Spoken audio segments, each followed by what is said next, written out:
I suppose I should sum up what's happened at this point. We met Nick's errands at Sanctuary and saved a couple of Sirens. There was some negotiating with vampires that went about as good as I expected, and then we hustled back to Sanctuary to figure out our next move.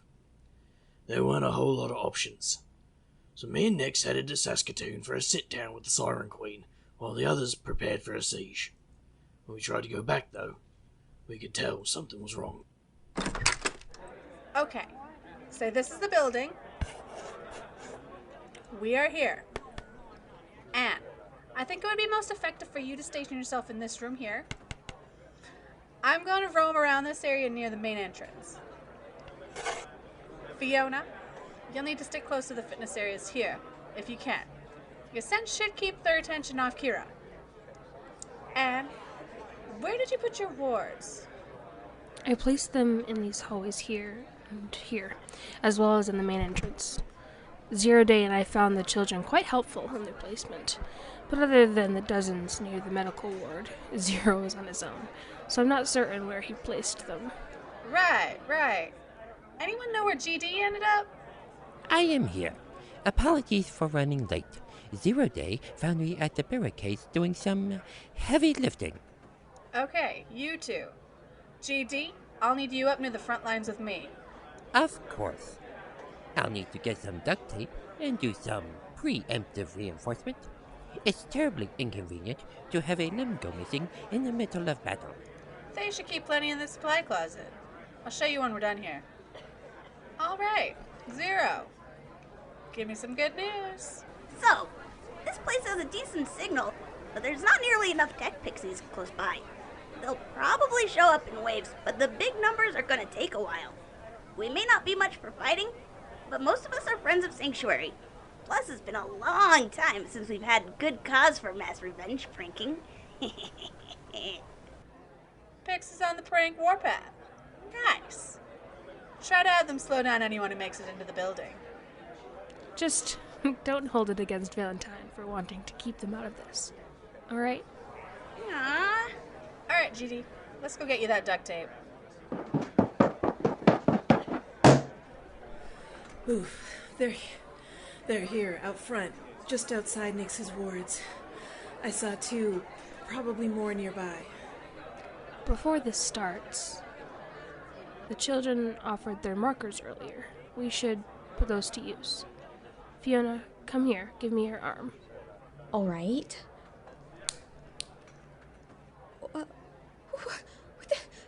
You just marked my skin. I did. Riza, you're next. Oh, I get it.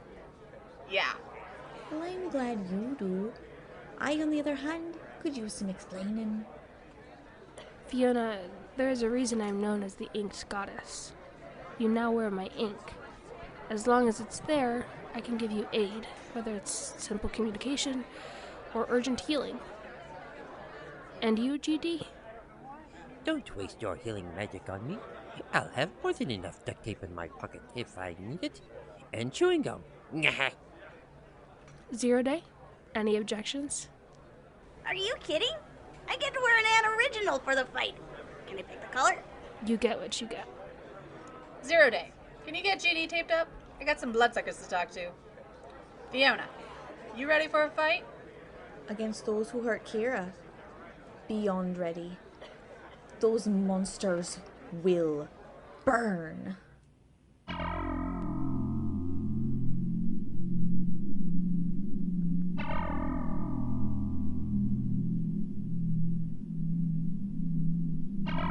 Hey, boss. I think we've got them. The front door has got to be right there. Brayden, calm yourself before you become an embarrassment. But they're here. I can smell them. I know, you nitwit, but it will save us a lot of... Howdy, friends. Ah, a representative. Riza, you've decided to grace us with your presence. So, the shifters have decided to break the accords and side against us, Oh, Timmy, you know Flack wouldn't stand for that. Nah, I've gone rogue for the night. Boomer here and I are representing the sanctuary right now. So screw your precious accords. Greeting guests with shotgun and vulgarity. Such bad manners, but I suppose I shouldn't have expected any better. Give us the sirens, you flea-bitten. Braden, high school insults are beneath us. Besides, I'm certain shifters don't suffer much from their fleas. You know I'm not going to hand them over, no matter how nicely you ask. You're better off leaving now before I put some new holes in you. I don't know why I'm bothering to talk to you. Bring Nick Sirens out here. Nix is a little busy at the moment. Oh? If you won't bring Nix to me, then deliver a message. You see this? Ooh, a creepy mummy with some wires attached. I'm so scared, Tim. Oh, you really should be. We found this lovely hand of glory that some pixie tried to improve on. You stole pixie tech? No. We don't break the Accords, Shifter. It was thrown out. We merely salvaged it and had our sources do some work. Imagine our surprise when we found out what the modifications did. Enough of the dramatics. What does it do? Yeah, it interferes with a shifter's connection to the void. Wait, what? Yeah, it blocks access to your shifter void dimension, or whatever you call it. Fully powered, I imagine it could affect the entirety of Sanctuary. That means no beast form, no void magics, no wards.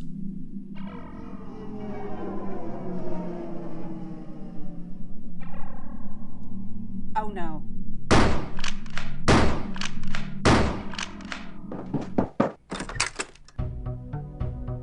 Quick, barricade the doors. We got trouble. You, check the nearby rooms. Make sure any windows are blocked. Hey you!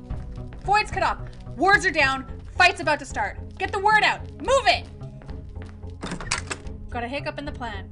Tim's got some pixie tech that keeps the void out of reach. He's pretty much shut down Nix's wards already, and I can't reach my animal body. Well, that's certainly less than ideal. Where did that green-haired pixie go? Can't you get him to rig something up that interferes with whatever they've got? After he taped me up, he flew off to look at that fellow who was in here earlier. I believe he said something about charging some batteries. I can't imagine why you would expect a random street magician to be more capable of that. Oh, 0 Day. Unfortunately, it's not as simple as interfering with the device. If we ask him to do that, he would be a sitting duck. And there's no guarantee that he even has the right parts. This is gonna suck! Okay, Pixie's gonna pixie. So that's it then? We're going in with half our hands tied. Yep. Alright, people. It's showtime. What happens during the siege of Sanctuary takes me days to figure out. I talk to as many people as would give me the time of day, which is mostly Anne. GD is happy to help, even if talking to him requires a healthy helping of fresh air. 0 Day? And most of what comes out of his mouth doesn't make much sense. I'm pretty sure he pretends to help as an excuse to distract my assistant.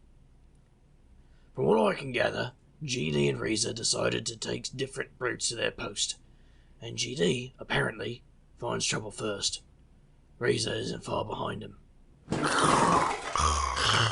Here. Come now. Just because we're undead, that doesn't mean we have to fight like our brains have shriveled. Let's...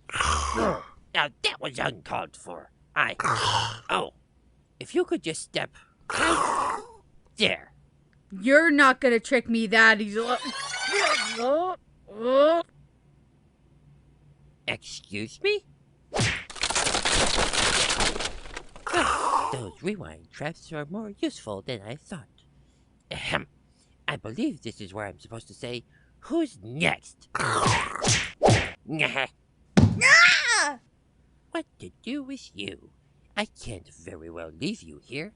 I suppose I'll have to drag you all somewhere else. Hey, you are not going anywhere. As the kids say, yeet! GD, duck! Oh my, Miss Riza, when did you get here? Just now. Heard most of the leeches went, here! This way. So a lot of them caught up in some of those wards and stuff that Anne set up. Those kids had crazy ideas in their chalk drawings. One of the vamps ended up with their nose extended to tie them up. As much as I shouldn't, I rather hope one of the younger fighters thinks to take some pictures. It sounds like they're playing our song. Let's go join the dance, shall we? Why, I thought you'd never ask. Much as I would like to keep this nice and clean, fights are pretty chaotic, even when things are in your favour. While that's happening, Anne manages to intercept Zero Day in his asinine quest to track down the resident street magician. So I shouldn't turn the intern into a backup battery? His name is Terran, and his magical's more useful with him using it right now. Hang on. Looks like the first few pixies are here. LOL. Prank away soon as you see bangs. Meet me in... Southwest stairwell ought to work. OMW. Be careful, Zero Day. People still have to live here when this is over. I'll keep the explosions to a minimum. You don't need to say it. Go give those vampires hell. You sure you don't want me to find the human battery? Kidding. Go! Zero Day heads to that stairwell to meet up with the other tech pixies, and the blighters make a right mess of the vampire forces in their way. From what I hear, they all laugh up a storm all through the building. I guess they have a lot of steam to blow off. Meanwhile, Fiona's getting sniffed out. Most of the residents keep as close to her as they dare, and the bloke Zero was fixing to drain for Anne is doing what he can as well. She puts up a good fight on her own, though. Her dagger flies through the air like she's dancing with it, and all the while she's sweet-talking half the bloody lot of vamps into fighting each other. Come on now. I know you're thirsty. Look at your friend over there, full of blood, not sharing any. Gone! You deserve a taste. Oh, feeling left out over there? Are ya? Go on. See what your friend's been drinking. Bubbles, over here. Bubbles? Never mind. There, that whole way. I'll make a nice bottleneck. They're on the run. This way. Follow me. What just happened?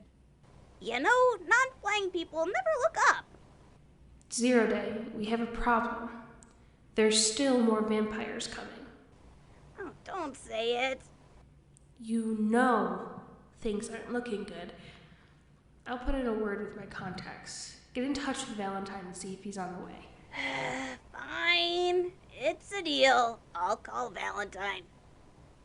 Keep moving, Rocky. I'll catch up.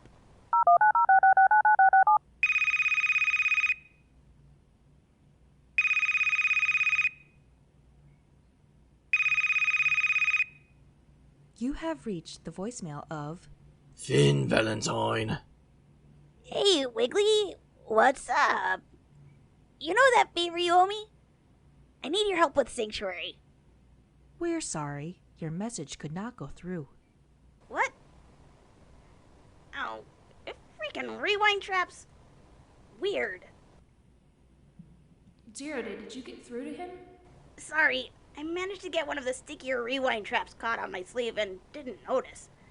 I have no idea when the message is going to reach him, and I'm pretty sure the effect killed whatever juice his phone had left. Strange. Yeah, you're still looking pretty wiped out. Still sure you don't want the human battery? Terran's magic isn't going to cut it.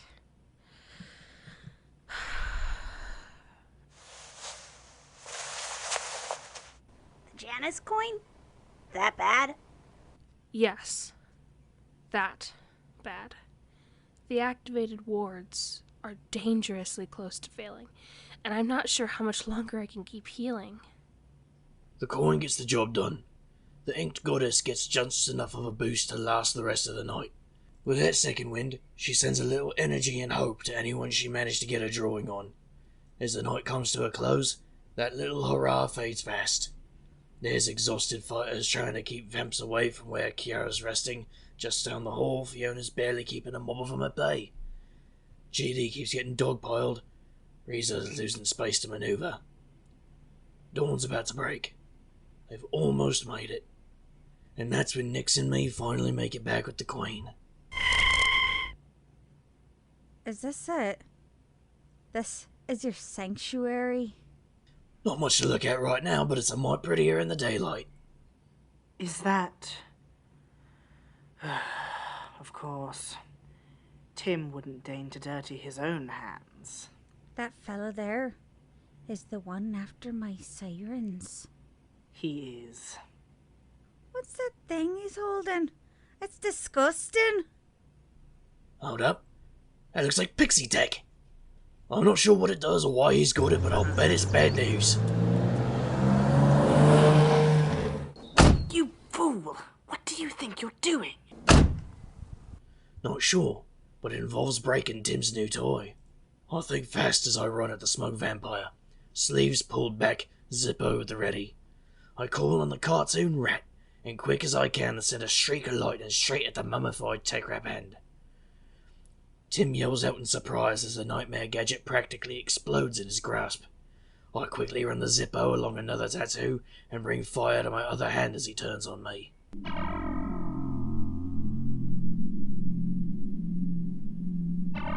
You! Of course, me. You expecting the Easter Bunny? I think he might be in there, actually. You are a thorn in my side, Valentine. You're normally a bit more creative than that, mate. Boss, we have a problem. The shifter. I know we have a problem. You shouldn't have stopped there. I think your snack is angry, and he's made friends with a giant ferret. Isn't that lovely? Hold on there. I wasn't done talking to you. Boss. Poor little leech. It's been a long time since you've seen the sun, hasn't it? It's on its way up, though. Yeah. I can see it coming. Braden! My, looks like she's got him in a spell. I might be able to stop her if you put your signature on this here document. What is this? What? No. That's right. Your wayward sirens are now representatives. They're part of the Accords. How dare you? We were within our rights. Braden, is it? Better get walking east so you can enjoy the dawn. Good idea. The light. It's been so long.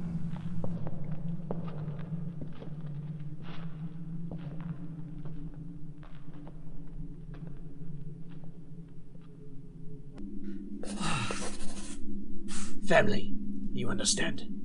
Fiona, you want to bring our Braden back into the shade? Very well.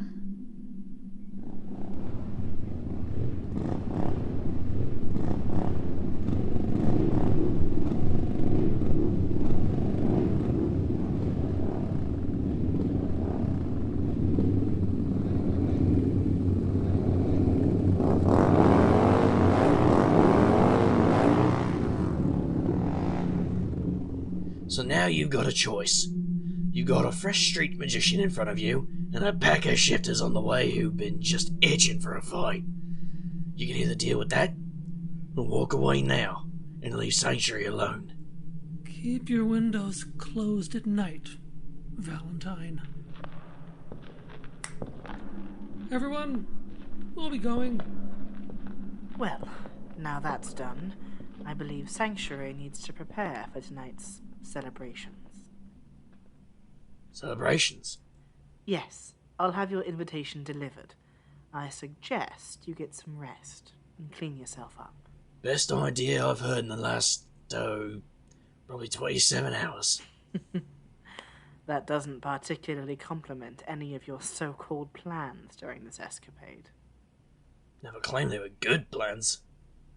I'll see you at the party. I head back to the office to grab some shut-eye and make myself halfway respectable. Fred Ripper claims my +1 and dresses to the nines before I even wake up. That evening we head to the waterfall park by the Wascana Creek. The minute we get there, Fred wastes no time buzzing around to say hello to every pixie in sight. Everyone's looking better than I last saw him. Even GD is wearing a suit that's less moth or vampire eaten. I can't help grinning as some pixie sneaks an air freshener into his pocket.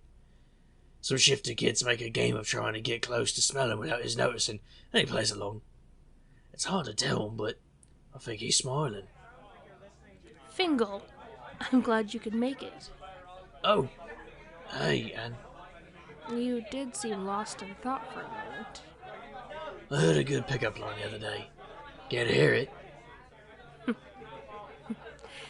Some other time. You already have a +1, and so do I. Yeah? Who's the lucky stiff? Not so lucky this time. 0 Day got turned down before you could even ask. He's been shooting you dirty looks around the corner since you arrived. As much as I'd love to monopolize your time, I hear Fiona wants to have a chat with you before the ceremony. I think she'd rather not delay her own wedding for it. Yeah, of course. I head over to the tent set up for the brides, all draped with silk garlands and fancied up with brilliantly coloured flowers. The tents are separated a bit, probably so they can have their moments to break down or get advice or whatever conversations a bride might want kept private before a wedding. I approach the one that's been marked Fiona by a sign with graceful curly letters, and, as silly as it feels, I knock on the front flap. I don't want to be rude. Fiona, I heard you wanted to talk to me. Valentine. Whoa! What's this? I get you're happy, but I didn't do anything to deserve a hug. Nothing deserving of a hug. Ha! You made everything possible, and with the Queen out there to see it. And all I did was throw some spells and call in a favour. Oh, you did much more than that. All that time in the car with the Queen, you must have said something to open her eyes. After I got some rest, she came by to have a long talk. I'll be. You know, you really don't need to put up such an act. You're hiding a good heart in there. You helped a couple of runaway sirens with no guarantee of anything in return. And you got us a place we can truly feel safe. Thank you. That is... You better go get your seat. If we don't get this wedding started, I think I might burst. Right. Congratulations, by the way. You look lovely. Thank you. I leave her tent and head to the mismatched folding chairs set up in neat little rows and dressed up with more silk and colourful flowers to match the tents. Nix is already up at the altar. He gives me a nod as I find myself a place in the back. Moments later, music starts to play. Kira and Fiona, both wearing lovely blue dresses, approach Nix from opposite sides. A few steps in and they give up the patient walk and run and cling to each other. Nix gives them a moment before he starts to speak, but I can't handle it. It's too bittersweet. Too sharp. Fiona and Kira deserve to remember the day with nothing but happiness.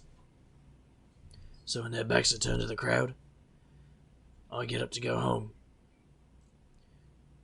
The drinks table is nearby, and the fellow watching over it is paying more attention to the wedding than anything else, so hardly a pause, I swipe a bottle of rum as I walk by and just keep walking.